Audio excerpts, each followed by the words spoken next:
guys, what's up? It's me, Lego 32Nagan here, and this is episode 2 of creating Lego Middle-earth. Thank you guys so much for a very positive response to the episode that I posted last week. You guys seem to really like this idea, and it definitely inspired me more to actually go through and make this freaking awesome Middle-earth display that I'm going to start working on very soon. This is kind of going to be a filler episode, to be completely honest. There's not a whole lot going on right now. I didn't really accomplish too much in the past week. I'm going to have a little bit of discussion about the new Hobbit sets. I'm going to tell you a little bit of a couple of ideas I have for this series in the upcoming future. So stick with me through this episode. There's going to be some important information, but there's not going to be a ton of crazy stuff to see.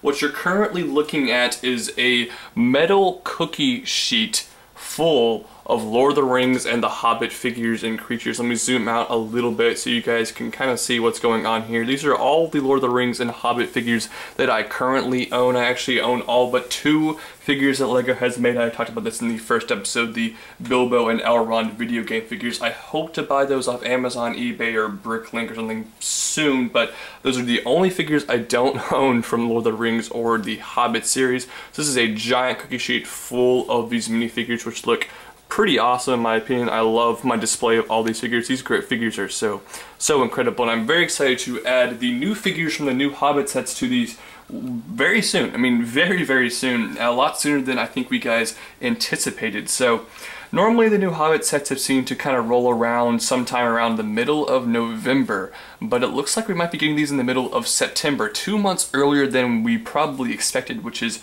freaking exciting and is great, and I'm really pumped for this. Someone on Bricklink, or no, not Bricklink, Brickset.com posted like an article showing that a guy on his Flickr account showed that he found all 4 of the new Hobbit sets at his Toys R Us. He opened them, he built them, and he put pictures of all of the sets and the minifigures on his Flickr account, and they look awesome. It's actually the first time we got our full look at the Battle of the 5 Armies set. We now know that it actually includes a nice, pretty good chunk of what I assume is Dale, which is really great. I'm really excited about that, which I'm going to be very glad to add Dale to my creation, which of course is what this whole series is about. So that's really cool, and all the other sets looked very cool as well. I've heard that they're overpriced at Toys R Us. Someone actually commented on this video saying they found the Witch King battle, the video last week, said they found the Witch King battle at their Toys R Us for $17.50, which is a $2.50 markup on the $15 price of that set. But these sets look awesome. I'm really excited to get them, and I'm crossing my fingers that my Toys R Us will get a truck in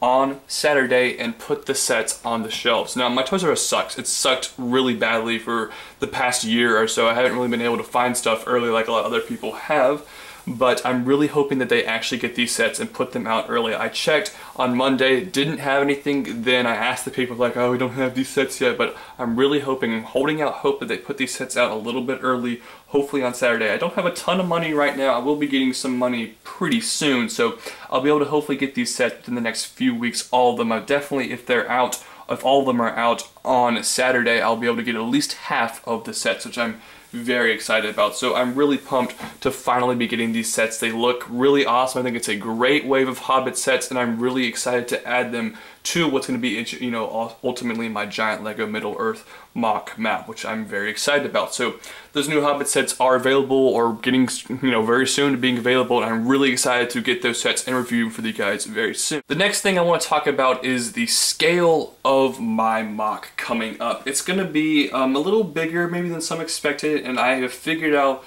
pretty much the size I want to make it. It's going to be 5 by 5 base plates. Now, these are not the gigantic gray 48 by 48 base plates. Not that size.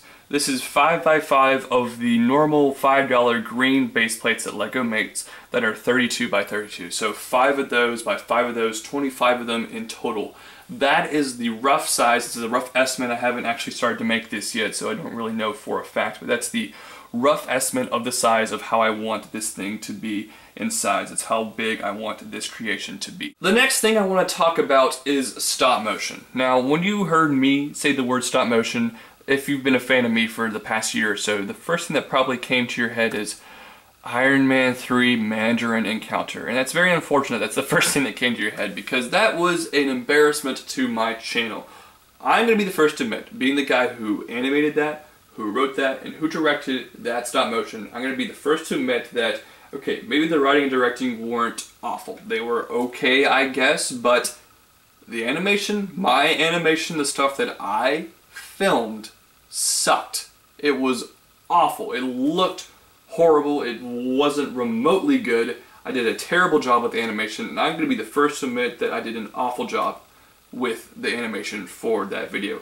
Now, the video actually got like 6,000 views, so I guess you guys responded pretty well to me doing stop motion, even if it wasn't good or not. So I think stop motion is definitely a popular thing, and I think you guys, you know, I think me seeing those 6,000 views, a lot of people put encouraging comments as like, hey, this is your first kind of big attempt into stop motion.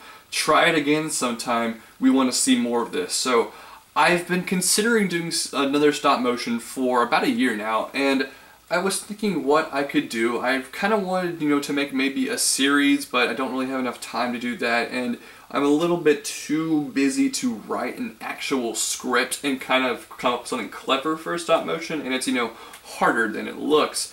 So I'm thinking about making The Hobbit, The Battle of the Five Armies trailer, the teaser trailer that recently came out about a couple months ago in LEGO. I think after the new Hobbit sets come out, I will have the necessary components to make that entire trailer in LEGO, which, what do you guys think about that? Do you think that'd be a good idea? Would you like to see me do that? I know I have all this Hobbit stuff, and since I'm making a giant Middle-earth display, I'll have kind of everything I need to film that. So what do you guys think about that? Would you guys like to see that? And would you guys watch that? Would you guys want to see me do that video? I'd love to hear your thoughts in the comments section down below. And here is one final thing I want to talk about in this video, and I think this is something that's going to be pretty cool for the early episodes of this series. That is kind of a built-in Q&A sort of thing. Now, I know you guys are probably wondering where my actual Q&A video is. That's going to be coming up pretty soon. I've actually been really busy and I got a lot more questions than I expected, so it's going to be kind of a long video, and it's going to take me a little bit longer than I expected to make that video, but I want to incorporate Q&A into this series somehow when the episodes are still pretty young. You know, right now, these weekly episodes aren't going to be terribly exciting because I'm not, you know, diving into much currently, so I think you guys are really going to like it if I add, you know, a little bit of an interactive section at the end of these videos for Q&A. So what I want you guys to do is simply just comment on the videos, comment on these videos with questions, and maybe next week I'll answer the first 3 questions, or the 3 best questions that are asked. So if you guys have any questions about kind of, no, please keep it central to this whole Middle-earth thing. Make it about Lord of the Rings, LEGO, Hobbit, that sort of stuff. Don't, you know, do random questions. It has to be kind of about this. You know, if you have any, you know, what if you're kind of curious about how this is going to whole, you know, fit together, if you're wondering how I'm going to accomplish certain things, make the questions about that kind of stuff, please. But I'd love to hear your guys' thoughts and questions. I'd love you guys to post some questions. That'd be very cool, and I'd definitely be appreciated. So I'm thinking it'd be really cool to incorporate Q&A into this series for the first few episodes, because it'll make it more interactive and it'll kind of make things a little bit more interesting. So thank you guys for watching episode 2 of Creating Legoland Middle-earth. I'm really excited about this project, and hopefully maybe next week I'll actually have something cooler to show, maybe just my minifigure. Maybe I'll be working on something by then. I'm very excited. Please stick with this series. It's going to take a while. It might take a year or so, but please stick with this series. I think it's going to be very, very cool, and thank you guys for watching. So please like this video, favorite the video, share it with all your friends, and also don't forget to subscribe to this channel and check me out on my social network pages. I have a Facebook account that you can go like, and you can follow me on Twitter and Instagram. So thank you guys for watching this video, and I'll see you guys next time. Bye.